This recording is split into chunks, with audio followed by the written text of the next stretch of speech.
am pleased to be joined tonight by Kevin Mitnick from Los Angeles. Mr. Mitnick, nice to have you with us. Oh, thank you, Maria. It's great to be here. What experiences you can tell us about after all of this time and notoriety for hacking? How have you gained the trust of companies to provide them with your services? Usually, well, I gained my trust through my background. Since I've been, released from custody, I testified for Congress. I had several clients. I'm pretty much in the public eye, and fortunately, businesses are coming around and they're giving me the benefit of the doubt, and it's great to have that change. I mean, my life has completely made a 360-degree change since 5 years ago. What made you change, turn around, and decide hacking is wrong? Well, hacking has always been wrong, and I knew that, and I regret what I've done in the past, and I'm trying to take my past and leave it behind me, and using my skills, my knowledge, to help businesses and people protect themselves against the threats that are out there, because it is a dangerous world. When you were banned from computers during your probation, following your release in 2000. When you finally logged on again, what shocked you the most? What was the first site you visited? Well, actually, I had my own talk radio show on a Los Angeles station, and my show was all about the internet. So it wasn't shocking to me, because I would sit behind my producers and they would surf the internet and I would watch them. So the internet was really no big surprise to me, but the commercialism of the internet, back in my hacking heyday, if you will, there was no such thing as Google, CNBC, eBay, Amazon. All those things did not exist. The internet was so new that that no organizations did business on the internet. It was all educational institutions, universities, military, research organizations, and such. How did you even get interested in doing that? I mean, I was reading in the book that you hacked for the sheer thrill of it. You just wanted the break-in, not to steal money, not to steal secrets. How did you first begin with this hobby, and was it hard to stop? Well, when I was a young boy in high school, I was very interested in computer technologies and telephones, telecommunications, and there was a group of kids that were at my high school, and I wanted to get in there. I wanted to join this group. So I started, my first hack was a dare. They had dared me to hack into this large corporation's computer network and get access to this particular system, and that was the first time that I engaged in that activity. I actually accomplished it through a technique called social engineering, which is what my book is about, and that's when I first got into it. It was really for the thrill, the intellectual challenge, the pursuit of knowledge, the intrigue of being somewhere where I shouldn't have been. So when you first got in, you knew you were doing something wrong? Well, yeah, of course. I mean, it's a no-brainer. You don't think it's that wrong, but you know that you should not be there. I mean, it's like trespassing on a neighbor's lawn. You know you shouldn't be there. You've had incredible experience. I mean, going into jail, coming out of jail under pressure from the FBI in the early 90s. You fled. You took on new identities. You worked during a 2-year manhunt. How were you finally caught? Tell me about the experience of being caught, going to jail. What was that like? Well, the reason I ran is back in 1988, I went before a federal judge, and the prosecutors had told this judge that they would have to place me in solitary confinement, and that it was the only way to protect society, because if I had wanted to, that I could somehow launch nuclear weapons by whistling into a telephone. And the judge, surprisingly, agreed with the government, and they put me in solitary confinement for 8 months. So when I eventually was released, I ended up fleeing, and I became a fugitive. And in 1995, I was caught because there was another security expert that was able to help the FBI identify my whereabouts, because the FBI was ineffective at finding me, because I was pretty adept at covering my tracks and creating identities, and I worked legitimate positions, not under Kevin Mitnick, but under alternate identities to support myself. And how did you do that? How did you get all the alternative identities? Oh, I know how the system works. There's for example, there's the death record method. If you can find a person that had died, that was born in a different state, and they were at a sufficiently young age, you can simply apply for that person's birth certificate and become them. It's a very simple method that is well known. And when you just mentioned earlier being able to tap into the computer system and unleash nuclear weapons, you said it as if you didn't. You're saying that's not true. You're saying I mean, that's ridiculous. I mean, that's the movie 1983 movie War Games. I mean, it was absurd that any intelligent human being could believe that somebody can make a telephone call and whistle in the telephone and cause a nuclear strike. I mean, come on. What was the reaction to you in jail? In jail, I was respected for my intelligence and by the other inmates, but at the same time, I was disrespected because I didn't do it for money. I didn't try to steal money, so they didn't respect that, because the people that you're with in custody, they're into stealing money and property or drug dealing and committing crimes. That's their lifestyle. Mr. Mitnick, please stay with us. Thank you for your candor. We will slip in a break, and then I want to ask you about the big picture. How vulnerable is the United States to a massive computer attack by terrorists? We'll also talk about the hacker attacks on his own website, the subject of our quote of the day. Stay with us.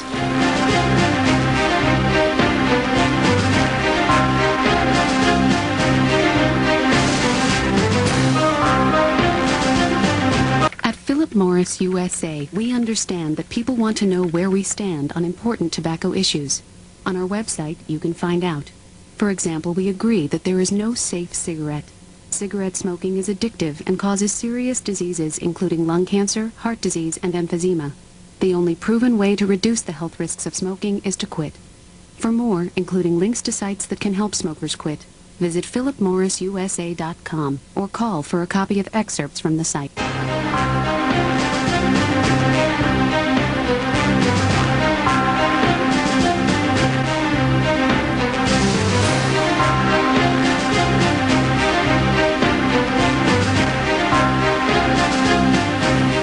Welcome back. We're back now with Kevin Mitnick, perhaps the best-known computer hacker ever, who now has a company that works against malicious hacking.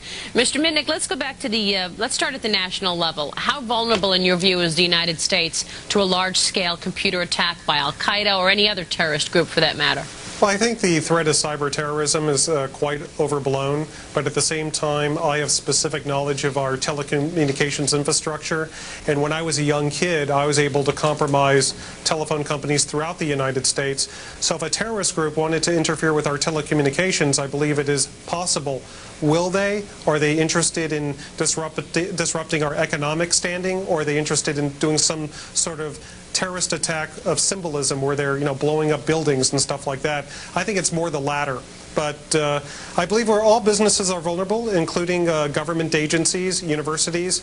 It's all depending on the computers that they're running and the procedures they have in place, their security processes. So what procedures should be in place? What is your advice to companies or individuals out there trying to protect themselves from cyber attacks? Well, I think it's a mixture of people, of processes, of technology, of security awareness. For example, on the technology level, it's essential that companies be vigilant about patching, keeping their operating systems up to date with the latest fixes. Firewalls, having a proper configuration not only of their firewalls, but of any systems that are attached to the hostile internet. Using antivirus software, using intrusion detection systems, authentication, not using the static password, because unfortunately people are not that imaginative when they're picking their passwords. So there's different types of devices out there that use time-based tokens or smart cards that ensure authentication. That is, that the person is who they claim to be. You say you have intimate knowledge of the telecommunication system in this nation. How did you gain this knowledge? Well, back before I was involved in hacking, I was involved in phone phreaking. And phone phreaking was kind of hacking the telephone system, and this was back in the late 1970s. Oh my goodness, phone phreaking! I had not heard that term before. In fact, did you know that Steve Jobs and Steve Wozniak were phone hackers before they built Apple Computer? That's how they funded building Apple, was by selling blue boxes on Berkeley's campus. So what's the point of phone phreaking? I'm sorry.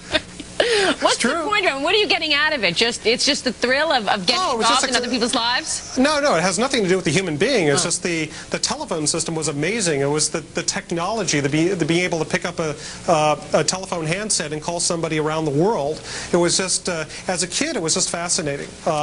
As an adult, I'm still intrigued by the system, the new features of the telecommunication systems, but at that time, that was my interest. What are the threats that the government might be facing in terms of tracking its own people? Tracking, you mean its internal moles and intelligence agencies? That's right. I mean, that's a serious problem. I mean, look at Aldrich Ames, look at Robert Hansen. In fact, it was kind of interesting because Robert Hansen ran searches on his own name in the computer systems that the FBI uses for investigations. And that should have been a big clue to the people that are in charge of auditing the FBI's, I guess, I don't know what the system is, I forgot by now, but in charge of auditing that particular system. Now, what about your site? Were you surprised that your own site was actually hacked into? How do you avoid that? How did it happen that hackers actually got into your site? If they're going to hack your site... You really want to know how to avoid it? Don't run Microsoft Windows. But but besides that is Why not run Microsoft Windows? Because it's a very buggy operating system, and it's there's so many vulnerabilities associated with it that it's relatively easy to hack into any Windows system. The people that set up the Defensive Thinking website, it was set up prior to my termination of probation. I wasn't allowed to use computers, so I had some volunteers set up the Defensive Thinking website. Eventually, a few months, as soon as I was off probation, that website that was supported by volunteers, they didn't keep it patched. They didn't keep it up to date. They weren't vigilant. And a person who goes by the Monkeyer Bugbear had found a vulnerability that wasn't patched and went in and dropped a file or put a file onto the website, didn't deface the website, but then announced it to the media. So then I went ahead, because I was allowed to use a computer, I fixed the vulnerability, and then I decided I don't want to have to deal with that because I'm too busy supporting our customers. I don't want to have to deal with a website that wasn't even connected to our internal network. It was just a standalone computer system. So I used a hosting company in Kentucky to host the website. About a week later, the hackers had compromised that web hosting's company and did deface the website, but I had no control of it because it was an outside company. Amazing. What about the issue of privacy? In this environment after September 11th, people are worried about the government spying on ordinary citizens. I mean, how do you control that if it's so easy to get into people's computers? So you're laughing at because there is no way. Right. You have no privacy. Get over it. That's Scott McNeely's quote from Sun. I mean, it's true. If you are leading a law-abiding life in the United States of America, you have no privacy. Anybody can get your social security number, your mother's maiden name, your address, your telephone number. It would take all about somebody with access to the internet, a credit card, and 5 minutes of time. Are these companies trying to improve their security? Is Sun Microsystems doing anything about it? Is Microsoft doing anything about this? You say that it's don't use Microsoft Windows. Well, they are. They're making efforts. Now they're taking security more seriously. Before it was interoperability and functionality. And hopefully companies will make it a priority. It depends on the market. If consumers demand software that doesn't contain a lot of security holes, then the manufacturers are going to meet their customer needs. If not, then they're going to continue to release software that contains vulnerabilities that people will be able to exploit. Mr. Mitnick, it was really good to have you tonight. Now I know we all have no privacy. Windows, Microsoft, Sun Microsystems quote. Wow, very enlightening tonight. Thank you so much. Thank you. Kevin Mitnick, author of The Art of Deception. Good luck with the book, founder of cybersecurity firm Defensive Thinking.